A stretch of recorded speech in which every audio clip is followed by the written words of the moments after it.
Aaron. Yeah. Why didn't you say it the first time I said Aaron? Because it's pronounced Aaron. You done messed up, Aaron. Aaron is here once again with John Poe, retired police chief from Luna Pier, Michigan. I remembered this time, John. How are you doing? How's it going? Good, good. How are you doing? And good. A big hello to Goldie out there. Boss Goldie. Goldie. I hope she's here with us. Do you already see her in the chat? I can't tell yet. I'm not on the chat, so I can't see. Okay. By the way, everyone, John Poe has a DIY crafting channel called Poe On The Go. And let me show you something he made for me. You got two items here. The Aftermath Foundation. This is, how did you make these? It was with a laser, right? Correct. Yeah. And then once they were done, they stained them. That one, the Aftermath, I actually painted black and then used a steel wool brush to clean it up. And that one is actual, what they call it, powder coating on wood. That's great. Now I got to get them up on the wall. All right. So let's jump into it, John. There's a few things that we want to talk about having to do with Scientology's activities on various spying that they do, trafficking, identity theft, and what local police, in addition to the federal authorities, can do about this.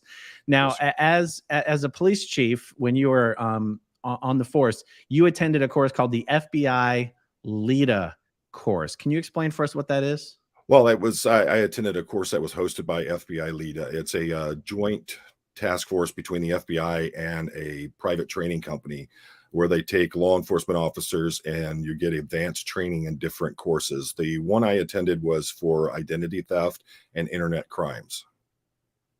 Okay. Very interesting.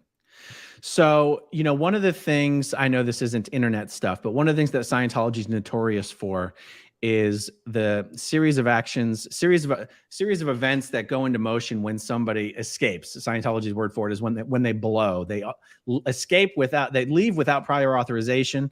It's called a blow, and particularly at Scientology's Sea Org bases, they have what's called a blow drill, and they have people who have pre-designated tasks and jobs involved in locating this person and tracking them down and recovering them. And I wanted to get your thoughts on where Scientology actually potentially breaks the law in these activities. So help us understand, where would Scientology be walking right up to the edge of what's permissible, and where would they be crossing that line? The first thing is that you can't hold someone unless you are doing, say, a citizen's arrest, where you can show that they have committed a felony, which in most cases, the only time a person can effect a citizen's arrest is when a felony has occurred. So the first thing they can't do is they can't hold a person on a place like on one of their bases. That's unlawful imprisonment, which is a felony in and of itself. So that's the first thing that they do that's in violation. When you refuse to allow someone to leave an area, you can't legally do that. They're not government, they're not law enforcement, they're not Department of Corrections. They have no authority to hold someone there against their will.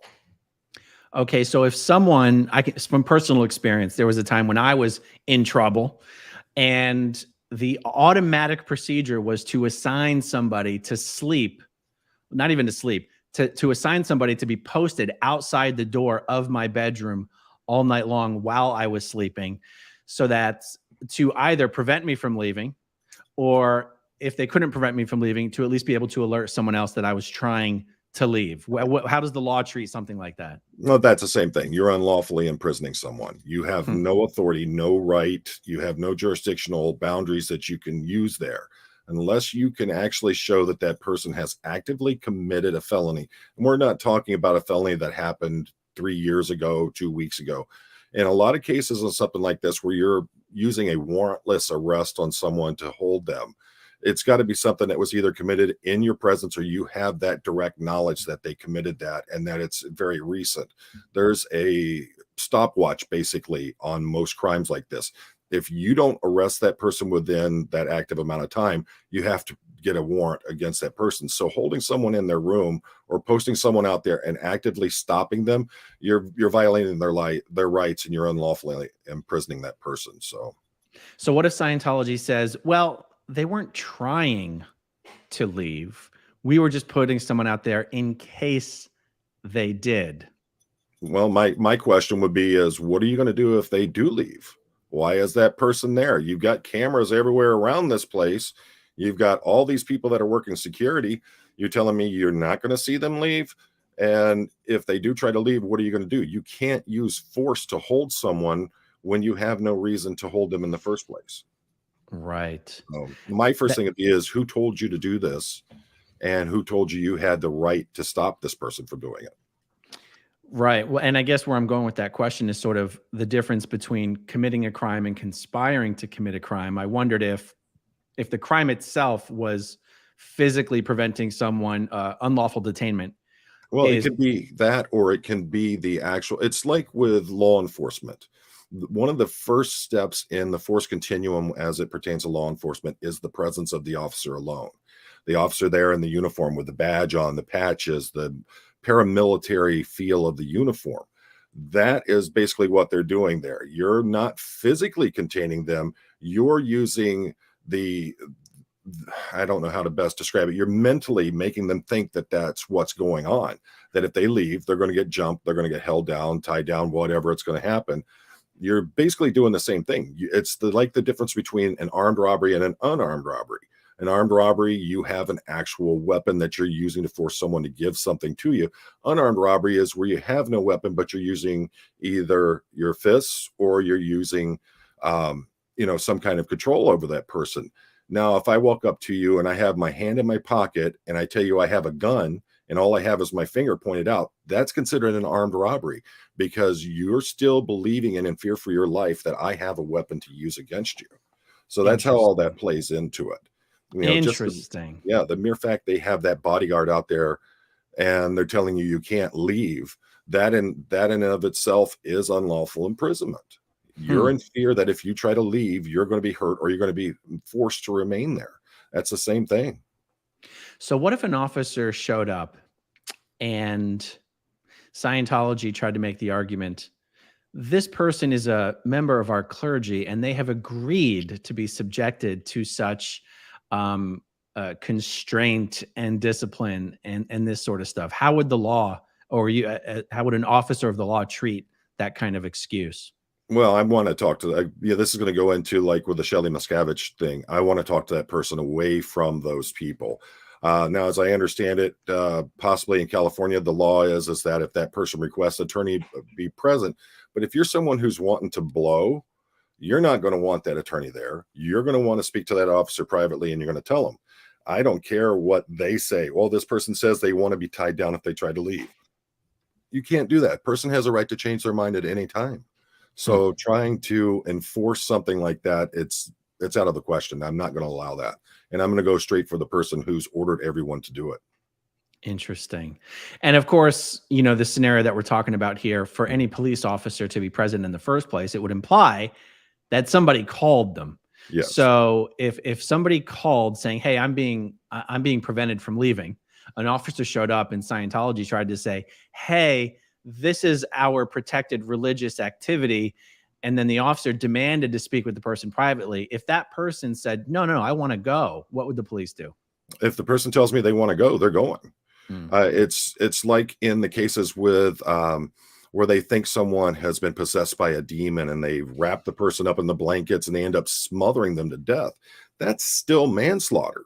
It doesn't matter if it's a protected religious right. You've still violated the law. It doesn't matter the color of the purpose that you're doing it for. If you're doing something like that and it's a violation of the law, there are limits to the protection of that church's rights. That makes sense. So these scenarios that we're talking about here are preventing someone from leaving in the first place. But once somebody does actually leave, what limits does the law place on what Scientology can do to pursue those people across state lines to get them back? Well, the state lines thing, what the first thing we're looking at is they can follow them. There's nothing they can do from stopping them to follow them unless that person says they're harassing me. I feel threatened. I feel that they're going to take action against me. Then you can back the people off. I think a good example of that is Mark Headley's story about how when he blew, how they chased him down with the SUVs and literally ran him off the road, and someone else called 911 because they thought someone was being killed.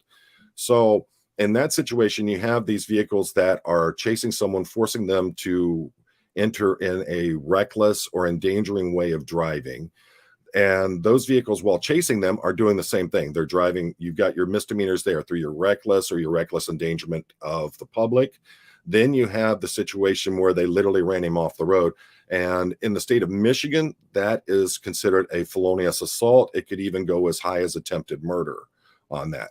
The vehicle itself becomes a weapon at that point, and it becomes a felony assault on that person. And depending on if the person's not injured, it can be a basic felony assault all the way up to attempted murder, even murder, because you're using a weapon to harm this person. Then that's where it starts getting into those things. Once you start chasing someone across state lines, that's when it starts crossing over into the federal jurisdiction on things. And there's a reason for that, because unless I get direct permission from the state of Ohio, which is the only state that one of the only states that directly connects with Michigan, unless I get explicit permission from them to enter into their state, then my jurisdiction ends at their state line. And good example of that is I would probably 1994 or 95, I was involved in a pursuit where it had originated in Detroit. Someone had robbed a convenience store, shot and killed the clerk. The pursuit was coming southbound on I-75 out of Detroit we were the closest jurisdiction in that point. And I was fortunately at that night, I was driving, the department had just gotten a brand new Mustang 5.0, which is a pursuit vehicle. And being the senior officer, guess who got to drive it? So I was out when the call came out. I was directed to get up onto I-75 and see if I could assist in the pursuit. This guy was driving a Nissan GT. And if you know what that is, they call him a poor man's Porsche. It basically is a car that can do everything a Porsche can. It's a sports car. So we're burning down I-75 about 3 or 4 o'clock in the morning. We came up to the Ohio border. We're getting close to the Ohio border, and I had to radio out, I'm coming to the border. My command says, Michigan State Police have already notified Ohio State Highway Patrol. You are to continue the chase until they intercept you. And that's what we did. So, and a lot of times those things, it's going to go into federal because you've got 2 states that are crossing over on each other. So the federal agency takes over on that point, or the state where they enter into can make the initial arrest and start the prosecution on their end. Once they're done, then it will go over to the next state. I think it was 96. My wife was carjacked in a gas station in a suburb south of Detroit. And the person who did it took the vehicle down to Dayton, Ohio, where he was arrested. Now, he was arrested, he was tried and convicted in Ohio, and then brought to Michigan, where he was placed under arrest here in Michigan. He was tried and convicted, then sent back to Ohio to serve his term. And when that was done, he was coming back to Michigan. Interesting. I don't know if they got enough money for that. So, you mentioned earlier that part of even the command value of a police officer is somewhat of the symbology, Yes, the shield, the uniform, and all that stuff. And I think a lot of the compliance that a police officer can get or expects depends on that symbology. And Scientology exercises a similar type of control over its members, where members simply think that that they have to subject themselves to this sort of, we'll just call it harassment or detainment or pursuit. They have the idea this is L. Ron Hubbard policy. This is what they expect. And it sounds like the only way that Scientology can really get away with doing these things is if the Scientologist or former Scientologist doesn't understand that they don't have to put up with it. And that if they were to call law enforcement, Scientology would be prevented from continuing such activity. Correct. And the thing is that you can accept any kind of treatment you want to. There are folks who are into the restraining, the bondage and all that. And you can accept that and go into that as a consenting adult to be part of that community. But the minute you say, I'm done, it has to stop. And that's what's going on here. The minute that the person says, I'm done, I'm leaving, they have to let that person go. If they don't, that they're violating the law. Yeah. So, in the early days of the Aftermath Foundation, which is a nonprofit that I'm on the board of that helps people who are escaping from Scientology, we were helping one person who had just escaped from the Sea Org, left from California and went to Minnesota. And she took her laptop with her. Her laptop had tracking software that had been installed on it by Scientology, which sounds insane, but this software is installed on any computer used by a Sea Org member. So she'd gone halfway across the country to Minnesota.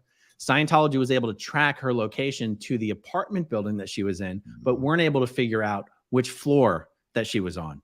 Right. So they had someone, actually one of her family members, but who also worked for Scientology, fly from California to Minnesota and rang the buzzer for every apartment in the place, asking for her until they got the right room. Oh, yeah.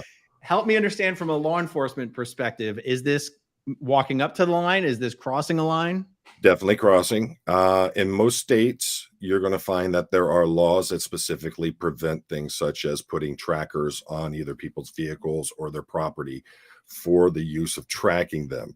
And a lot of states, what has to happen if law enforcement wants to do such a thing, it has to be a court order, such as the anklets that they make a lot of people who are out on bond wear.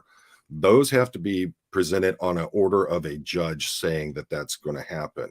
Now, with this laptop, there's kind of two areas here. You have the area of if this laptop is property of Scientology, they're allowed to do what they want. It's like with rental car companies. They have trackers on their own vehicles. Even though you take possession of it for the rental purpose, they have trackers on them so that they can figure out where their vehicle is if you don't return it. The same thing would follow through with if this was Scientology's laptop. Now, if this is her own personal laptop, then she may have allowed them when she initially became part of it, but once she says, I'm done, I'm out of it, they have to stop doing any of that tracking or any of those things because she says, I no longer want to participate in this. And that's where they start violating the laws. Interesting. It also falls under what you would call into the federal wiretap laws as well. Very interesting. And for any, under the radar Scientologists watching this stream, this is why it's actually very important when someone is choosing to blow, that right after they blow, almost immediately after, they send an email, a text, a phone call, whatever, saying, I am officially resigning from the Church of Scientology. That is sort of putting Scientology on notice legally. I am no longer consenting to the policies and procedures of Scientology. It might seem like a small thing to do, but later on down the line, it will have been very important. Well, that falls under like the one lawsuit that's been able to go through on their so-called administrative hearings that they have. If you say you want to bring a lawsuit against them, they say, well, you're going to have to go into our arbitration for it. Once you're out of there and you say, I'm no longer part of it, and they continue to commit acts against you, that's where it looks like the judge says, no, that you no longer have the right to hold them to arbitration because they left and you continued after they told you, I'm no longer part of this. So those are things they have to look at. And also, I hadn't had a chance to talk to you about it, but I definitely would like to volunteer my services to the Aftermath Foundation if there's any need for my qualifications in certain categories that happen. So absolutely thank you for that. I appreciate that, and we'll definitely be using your services. Yeah, because there's no strict definition for what it means to be a Scientologist or not be a Scientologist, or to have officially left Scientology. Sometimes I struggle when someone asks me, when did you leave Scientology? I go, it's not like that. It's it's not an. And yet, if you send them something that says, I am officially resigning from Scientology, that is a line in the sand. Correct. You've now the attorney, Zach is his name, I think it is. Yeah, he would be better equipped to answering that. But I believe that once you send them that notice in writing, I would say go as far as having it notarized. And once you send that notice, you're legally notifying them that you no longer wish to be part of it. Send it notarized. Make sure that you get it. Has to be signed for. Someone there has to acknowledge receipt of it. And once you notify them, you know, that's where it goes. You know, you're no longer part of it, and you've officially notified them on illegal grounds. Yeah.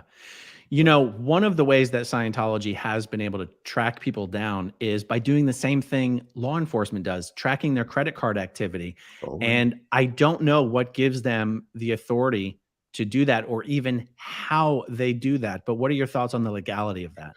There's a lot of uh, illegal acts when you're doing something like that. As going through the LEEDA school on that, you know, as we were talking beforehand, they literally had 100 of us in a room where they gave us the machines to be able to forge credit cards so we can tell how this is all being done. We started going over the laws that enter into all that. When you have, I hear the stories of, you know, I don't have the money to pay for this auditing session. Well, give me all your information. They go in, they call your credit card company and they say, hey, I am Aaron Levin Smith. This is my date of birth. This is my mother's maiden name. I need to get my credit limit extended. They've committed identity theft. It's whether it's state or whether it's federal, it's a felony. They've committed identity theft. And doing the same thing, I'd say what they're probably using is some kind of merchants kind of account, or they actually have their own crediting agency that they built within there so that they can follow that person's transactions on their purchases. Or like we were just talking, they have all your information. You just call them up and say, hey, my credit card's been stolen. Here's my information. Can you tell me where the last purchases were made? And that's how they do those things. And those, yep, that's identity theft straight up. And it can go even further in that once you start getting into the federal levels on it. Wow. Okay, so similar question, but as far as phone records go. So Mike Rinder explained recently that what Scientology was able to do with Mark Headley after he escaped wasn't tapping his phone, but it was paying someone at the phone company to turn over all of Mark's phone records. So whereas they didn't have recordings of the calls, they had a list of everyone who he had called and who had called him. And I don't know if they would have been able to get text messages, but what's the legality of that? Most of your text messages delete as soon as you delete them. Most phone companies aren't able to keep a record of that. As a matter of fact, in this day and age, there's so many text messages go through. I don't see how they could do it. When it comes down to actually paying someone to get their phone records, that employee of the company is hacking into the system for a fraudulent reason. And in paying that person, if it was Scientology doing that, they would be acting in concert. So they are guilty of the same crime at the same time. And the thing about that, you know, that's going to start falling under federal law because you're talking about hacking into an actual cell phone company. And those are all big no-nos when you start looking into the actual crimes that you can commit doing that. So yeah, very interesting. Okay, I see a question here. What are the odds of Miscavige going on the lam? You know, it's really hard to say. I can't remember. Mike Rinder opined on this recently, and I can't remember which way that he went on this.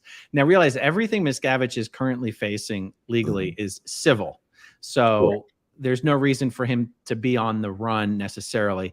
I sort of say that he's on the run because he's avoiding process servers. That's my thoughts. Yeah. Yeah. I would say the way that he's been living, he's living in this cloak and dagger kind of lifestyle where no one sees him. I guess someone did see him driving the SUV at one point, but the way it looks already, he's already on the lam. He's already in hiding. Yeah. It's true. He is in hiding, although he hasn't fled to a non, what is it called? What is it called that they won't send you back to the US? What is it called? Non-extradition. Non-extradition country. Yeah. He hasn't announced any plans for a Sea Org base in Brazil, which if I were him, I totally would. I don't know what he's waiting for. Oh, there's tons of them. He can go, you know, you have all over South America. There's tons of countries that are non-extradition. You have Southeast Asia. There's a bunch of countries there. He can go anywhere in the world, but why does he need to? He's living the life of a king as it is right here, and no one's touching him. Exactly. It's true. Unfortunately, Keebler Elves are outside the scope of federal jurisdiction. That's true. That's true. I mean, it's almost like it's like the feds can't go on Indian reservations. The same applies for a Keebler property. That's one of the things feds can go on. There's actually they're the ones who can go on to the Native American reservations. It's the state police that cannot? It's the state and the locals that can't. And here in Michigan, all of our reservations, well, almost all of them have their own police force that work exclusively on the reservation. So, and they work in concert with the local, county, state, and all that. So things are changing more and more as we go. They're still considered sovereign in their own rights to have their own government and their own law enforcement, but they're working more and more with the local agencies. Very interesting. I wanted to ask you another question about the identity theft. Mhm. So if, because I've heard the stories go both ways, where a Scientologist gave a registrar permission to, use their social and use their name and Still raise fraud. those credit limits. That was my question. So Yep, even still with fraud. permission, it's identity theft? It's like if my wife signs my name on a check and deposits it in the bank, that's still fraud. It's not me. It has to be that person. Now they can get on the phone with a credit card company and say, okay, I'm giving this person permission to speak to you on my behalf. That's up to the credit card company whether or not they're going to allow that. But you can't go on there and say, hi, I'm Aaron, and this is my information. I want to get my credit limit extended if you're not Aaron. So that's still fraud. It's still identity theft. So if someone was leaving Scientology and they were a victim of this sort of financial fraud, because by the way, in my example, I said they had given permission. There's plenty of examples where permission was not given. And if such a person went to the local police and filed a report about these things, what can the local police do? Most likely. Now, I was the one in my department that handled a lot of these. If it gets to that situation, I'm going to reach out to the Department of Justice, and I'm going to get their instructions on how they want to handle it. In a lot of cases like this, the DOJ, they want the case, they'll take it over from that point. If it's something smaller on a local level, and we're only talking about a couple $100 or something like that, then 9 times out of 10, they're going to turn it back to me. They're going to give me some advice on how to move forward with things. And the big thing is that even with the permission of the complainant saying I was a victim in this, 9 times out of 10, I still had to go get a warrant just to get their records, even with their written consent on it. So, that's how these credit card companies, they're literally having fraud committed on them when they do these kinds of things. Because if I, as a police officer, can't get those records until I get an actual warrant from a judge, then, that's pretty bad. Interesting. So when you start systemically committing identity theft and credit card fraud and wire fraud, if we're talking about like fraudulently obtaining bank loans, right? What liability do the banks, the financial institutions themselves have? Like is it only one-sided? Is the crime only being committed on Scientology's side? Or could the argument be made that the financial institutions have some complicity in this? I think that on a lot of this, it would go into the civil realm and not the criminal realm on the bank's behalf. Personally speaking, I think that the banks, if they have their employees instructed that if I deposit more than $9,999 in a single time or over a period of a week depositing these, that they have to notify federal agencies. Why aren't they seeing that all these people are suddenly calling in, getting their credit limits extended, and giving all this money to one organization? They should be paying attention to that as well. It's like I look at it the same way as these big box stores that say, oh my goodness, we got hacked and we lost 5 million people's identification information through the hacking. Why weren't you better prepared for these things? And the banks, they track everything. My wife worked for a bank for a number of years. She was a vault custodian. She wrote a lot of policy within her branch. So there are things that they should be paying attention to. And I would personally, you find the right attorney, they're going to fight it as a neglect case or a clear case of negligence on the part of the bank.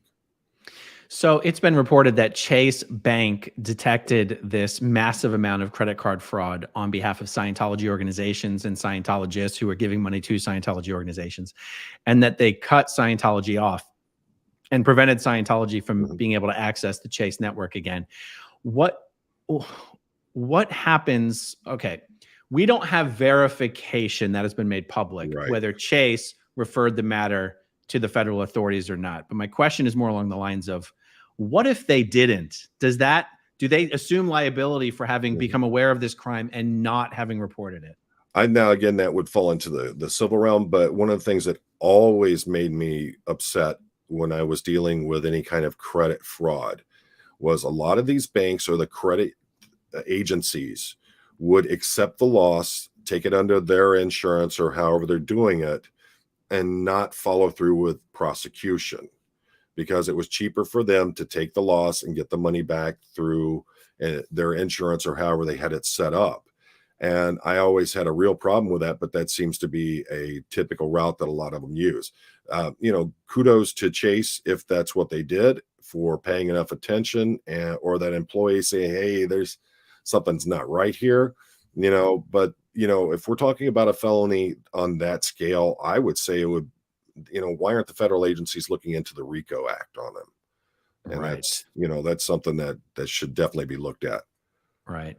All right, let's look at this one. It's well known that Scientology is holding people against their will. Why don't the police go in undercover, join up, and see it from the inside? I don't think they can get that far into it. I think Yeah. that, like you guys were talking the other day, someone had asked about someone joining and infiltrating all the way up to the nth base and things like that.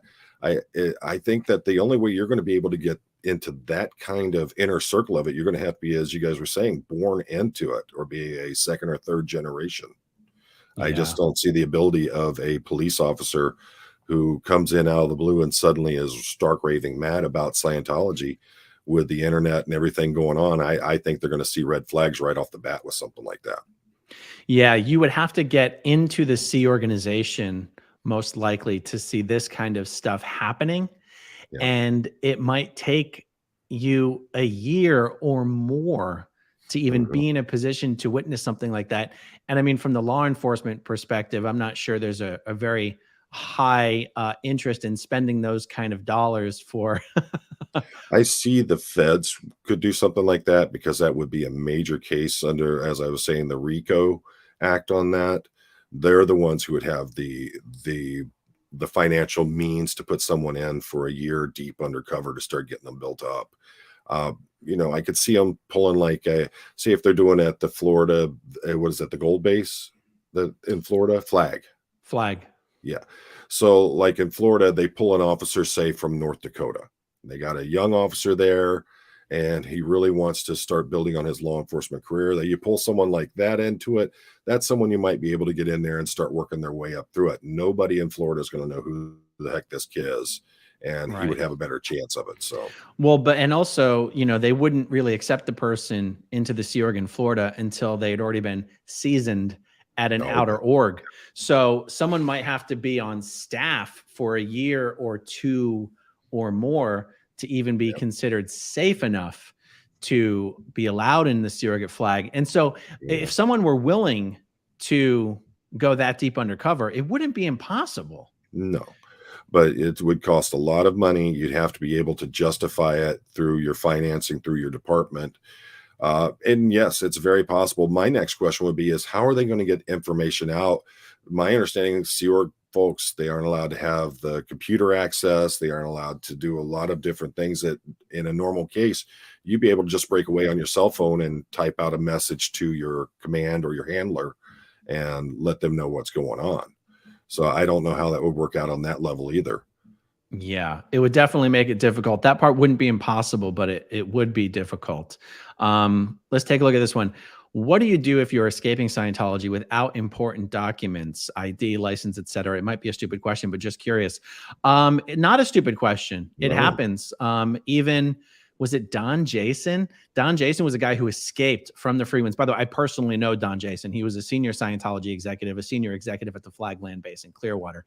And he was sent to the Freewinds for isolation containment. I mean, not everyone on the Freewinds is there for that reason. That is why he was sent there. He escaped from the Freewinds by making a makeshift, I want to call it a rolling pin, but he could hold on here and it rolled, and he slid down the rope that was tying the ship to the dock. And he had nothing. He had nothing. And the truth is the authorities are willing to help people. Oh yeah. I mean, because not having documents would apply to any trafficking victim for the most part. Well, it'd be And no different than if you were a tourist somewhere and your suitcase was stolen and it had all of your documents in it. It's the same thing.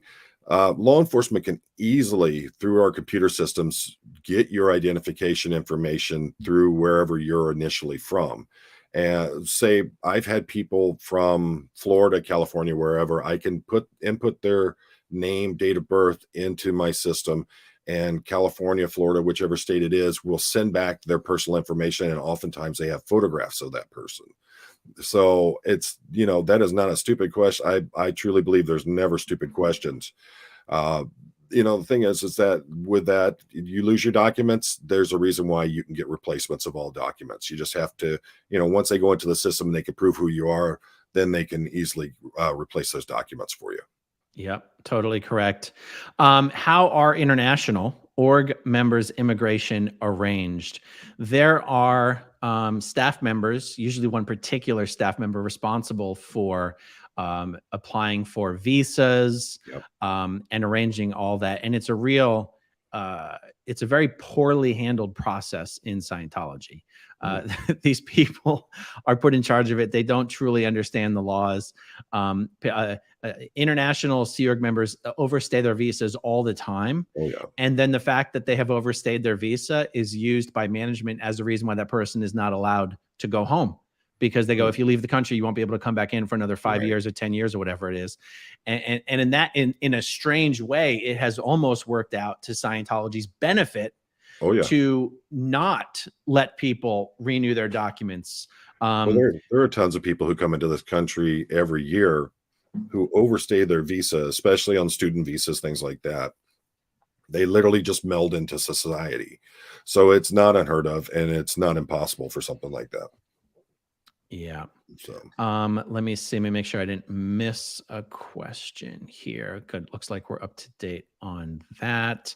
And I thought there was one last thing. Okay. So on the subject of spying, Mike Rinder famously busted one of his neighbors back in the day, one of his across the street neighbors, for building a birdhouse. I don't know how Scientology managed to convince this guy to let them do this, because my understanding has always been that this guy himself wasn't working for Scientology, but he was offered a bunch of money to basically build a birdhouse in his front yard and install a camera looking right on Mike Rinder's house to track the license plates of everyone coming and going from his house.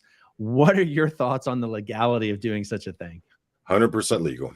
In most states, it's absolutely legal. Whatever is visible from public, it can be recorded. I know some states have some laws on directly recording the person in particular. Great example of this, we had a gentleman in the city that I retired from. He was a huge recording buff, so he recorded everything in the neighborhood. The neighbors were getting very tired of the fact that this guy, every time their kids went out, this guy was recording them. If this person walked down the street, he was recording them on his camcorder. And I mean, it actually got to the point where someone had said, "I'm telling you, stop recording my children." And he refused, and the guy actually assaulted him. But the problem was, he was on his own property legally recording what was going on in the public. I just think it's horrible. But think about it, department stores do it, the government does it, everyone is recording everything. Everyone has that little mobile studio in their hand, which is their phone. So as long as it's accessible from public view, then there's not much you can do about it. I think there are some court cases now that are coming around saying you're recording through people's windows from the sidewalk. That person has an expectation to a right of privacy in their home. But that's how we would get people for, like, if I pull a car over and I look through the windows from standing outside of the car, it is publicly accessible. I can see that person has an open fifth of Jack Daniels or something in their car. And that gives me probable cause to think this person has been consuming alcohol while driving. I walked up to a car from the passenger side and literally see a gun sitting on the passenger seat. Those are all, and you're able to go into court. You're able to present that as evidence because it was openly visible from public access. So that's, unfortunately, it's cringe, but that's legal. So when it comes to, video recording, Scientology can do whatever they want as long as it's being done either in public or from someone's Right. private property, right? But not like from someone's, well, because, okay, so let's talk about public. So there's public property, but someone's private property is not public property. But from their private property, they can film anything in public It's property. publicly viewable, though. That's the thing. Publicly viewable. Okay. You can, I can go out right now. I can actually sit right here from my window and videotape my neighbor's front yard and anything going on in there. It's 100% legal because that is publicly accessible by view. It's when you violate, you peel open their curtain and stick a camera in or something like that. That's when it becomes violation of law. But as long as it is, as long as I'm walking down the sidewalk and it's perfectly visible to me, that's public access. So. Yeah. Okay, very good to know. Okay, here's a question. Are babies in Scientology born at outside hospitals? I would say for the most part, yes. Now, realize Scientology doesn't have any of its own hospitals, but perhaps you just mean like, anyway, outside hospitals. Now, a lot of Scientologists prefer, like, what do they call them? Birthing centers.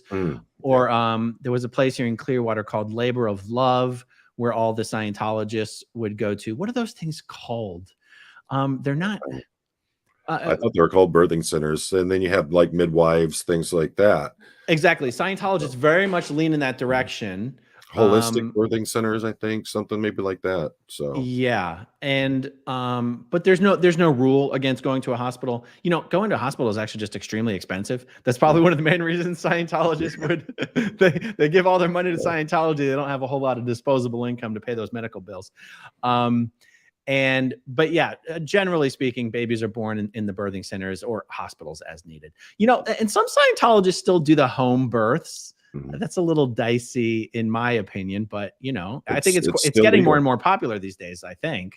The only places where those fall into a category of law enforcement or criminal act is if something goes wrong during the birth and they weren't properly prepared for a reaction to it.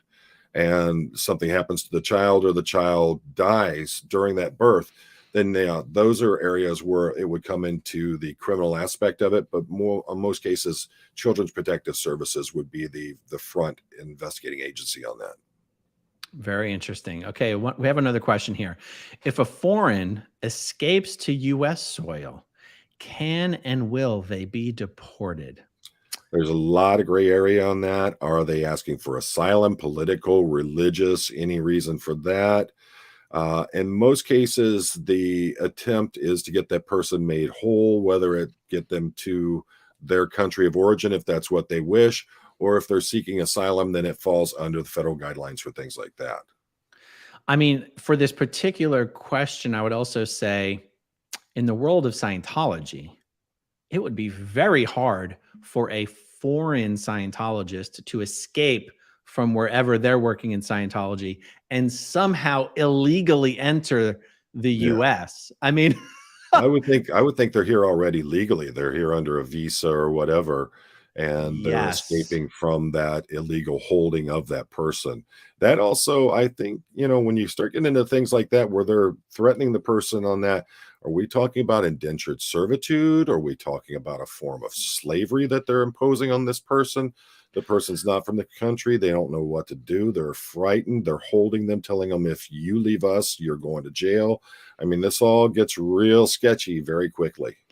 That's right. And actually, now that I think about it, if you had someone, a foreign national who'd come to the U.S. to work for the Sea Org, but they were on a visa and they overstayed their visa and they had to blow to escape, and they went to the authorities and basically explained the situation, I think what would happen is the opposite of being deported. I think they might qualify for protection and natural, and even getting a green card.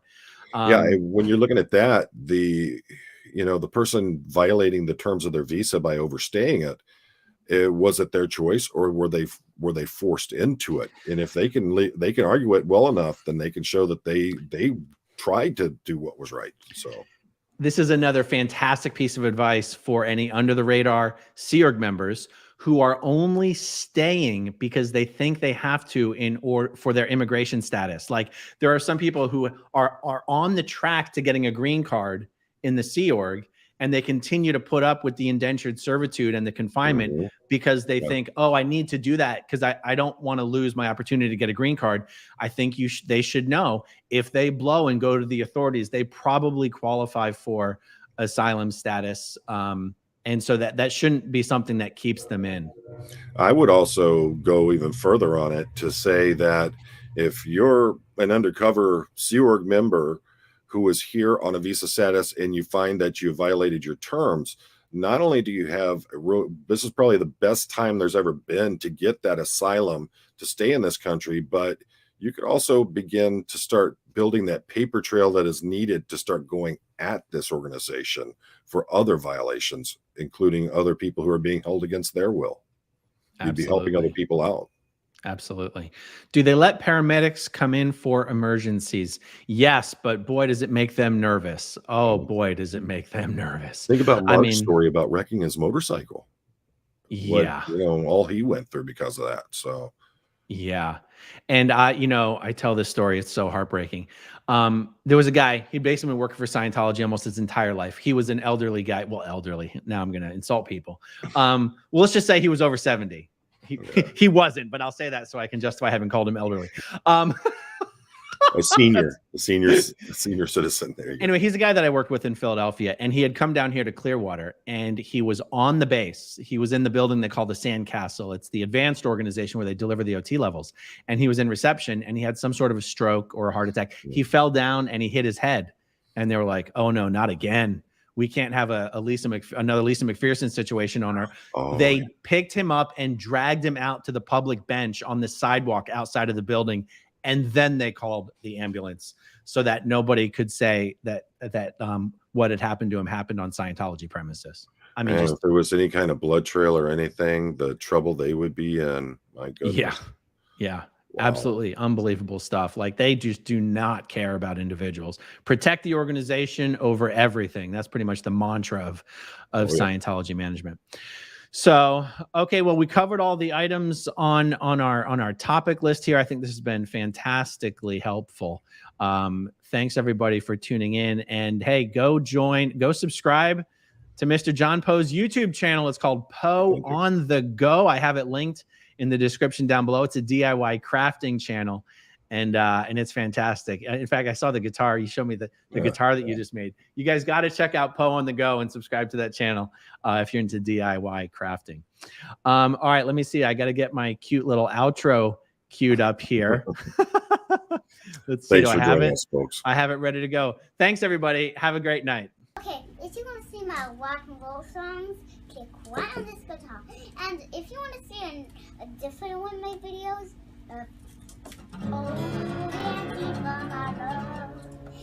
then you could click right inside here. If you have subscribed or not, subscribe